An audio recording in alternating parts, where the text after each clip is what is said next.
Right. Welcome to the place where truth meets transformation and epiphanies cause an evolution or a revolution if you're a rebel.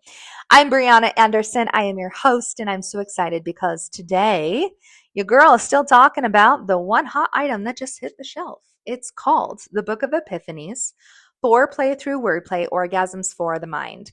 This is the book that is here to get your thinking wet so that you can start to co create with life and stop playing on the sideline, right? Like you're not at a football game where you have to pretend that you're cheering for one side you don't actually give a shit about.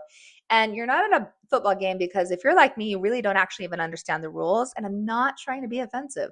But there are things that are already created, like football, and then there are things that want to be created that aren't here yet, that only you can do. What is that one thing that only you can do? So, on today's episode, I really just want to let you know how the book is laid out. So, as you purchase it, you can anticipate real life change. So, inside of the Book of Epiphanies, Foreplay Through Wordplay, Orgasms for the Mind, there are journal prompts that will walk you through your consciousness that will help you have the very epiphanies that you're asking for. And the way in which we word things will create the flavor in which the boomerang returns. So it's almost like setting your intention every chapter and getting really crystal clear on where you've had rules around epiphanies, right? Like, are you allowed to have epiphanies when you're in the shower, or are you only allowed to have epiphanies when you're doing the dishes or cleaning the countertops? Like, when are you allowed to have epiphanies, right? Ask yourself that. Then we've got other journal prompts that are like, okay, cool. So you're already a badass. You're making lots of money. You're kicking butt. You're a single mom. You're a dad. Whatever your role or your conscious level of being is perfect. And if we were to ask another question, we would ask the question, what do I know that I didn't know that I knew? Is that a total mind bend? So, what do I know that I didn't know that I knew? I always laugh. I tell my clients, it's like Brianna is so funny. She's a paradox. Yes, I'm talking third person because she just knows things. And I'll say sometimes I don't know how I know what I know. I just know that I know. And then I'm surprised because the things that I should know, I don't really know. So I always laugh because I know really deep spiritual things, and things that come out of my mouth are like really profound. But then when it comes to like a sense of direction or a lick of where we're going on a road trip, if I don't actually have GPS in the damn phone, we are in trouble. Do you get what I'm saying? So brilliance doesn't come with parameters. Brilliance doesn't come with you can only have it if you're perfect. I know that was a rule that I had to like, see ya, you're not my friend anymore. Because when you think you have to be perfect, you're in the opposite vibration of grace. And when you think you have to be perfect, then you're not going to show up as funny and pretty and dramatic and sorrow. Like, you're not going to show up in your full vitality. So your brilliance is only allowed to be at like level 2. Meanwhile, you're in the car going like, dude, can we just like turn up the jams? And your brain's like, well, you said we couldn't because you didn't actually want to be crucified for how cool you were. Remember? So you have to get on board with either your brilliance is allowed to be at a level 10, like the whole house can hear it and the walls are shaking and vibrating because you're so cool. Or you're going to be like, oh, my neighbor doesn't really like loud noise. And so I'm going to like tone it down. And you're going to call it respect, but it's not actually respect that's happening. You're just justifying the fact that you want to do some amazing things and don't actually feel like you can. You don't believe in yourself yet, but yet is the word. So, the Book of Epiphanies is here to get your thinking wet, to help you start to see that really language is the coolest creation power that we have. And we have to first get out of oppression, because if you've been oppressed, then you're most likely depressed. And I talk about that because inside of the book, you can't actually just go from, okay, I don't want to have an orgasm to like, okay, I'm ready. Like, there is a gap in between. And in between that gap is just looking at a few pieces, like I just said.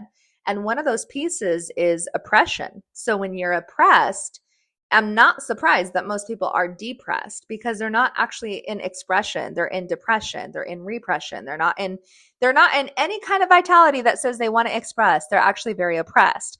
So I can remember since being little, always being the girl who always just said it. And then everybody being like, Brianna, you're so inappropriate. And I'm like, wait a minute. This is before I knew I was an empath. And I'm like, wait a minute. You're all thinking it. All I did is just say it. So don't reprimand me because you thought it and I just was bold enough to give it a voice. So here's the truth. Yeah. The Book of Epiphanies, foreplay through wordplay for your mind, orgasms for your mind, is really the permission slip that says you get to say it and play it and lay it and spray it your way. Period. Your way. Your beauty, half of what the industry doesn't know is that beauty is not just about like this hair on our head and the eyelashes we wear, and if we're men, like the muscles we have. Like beauty is when you are so willing, so daring, so brave, so bold that you're willing to sell your slice of truth, because your slice of truth is what makes you so beautiful. So can you guess what my flavor is? It's being bold, dude. Like that's what it is. Like in my head, I think I'm like sweet like watermelon, but then I'm often told that it's like, no, you actually are like the tangy sauce that goes on the corn. Especially if you're like Mexican, you know what I'm talking about. So my point is, you've got to purchase this book because it's going to revolutionize the way you see yourself, the way you identify with your thoughts, the way that you move heavy things out of the way, the way that you transform, and the way that you decide, like, I have one life. Maybe I'm going to live lots of lives, but in this one life, I choose to use language as my romance, my lover, my one and only.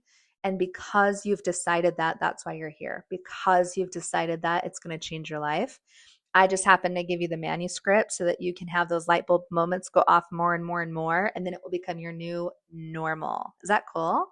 Okay, so I want you to make sure that you like, make sure that you subscribe, make sure that you hang with me because, well, why wouldn't you want to? Like literally, why wouldn't you want to? So go ahead, like and subscribe, and I will make sure to drop the book inside of the comments. You may purchase it now. Yes, right now. You may share it with a friend, a lover, your coworker, maybe that like really negative Nancy that you run into sometimes. Be like, hey girl, was thinking of you. Because here's the truth. Most people don't actually know they want change. They just know they're not satisfied. So we've got to start somewhere, right? We're not going to be like creepers. We got to like inch our way into the conversation. Okay, I've had so much fun with you on this episode. I love you all so much. And if there's anything I can remind you of, it's that you are not broken. You are a badass. You are whole. You have the key. You just forgot where the damn lock was. And when you purchase this book, you will remember exactly where to put it. Okay, until next time. See you then.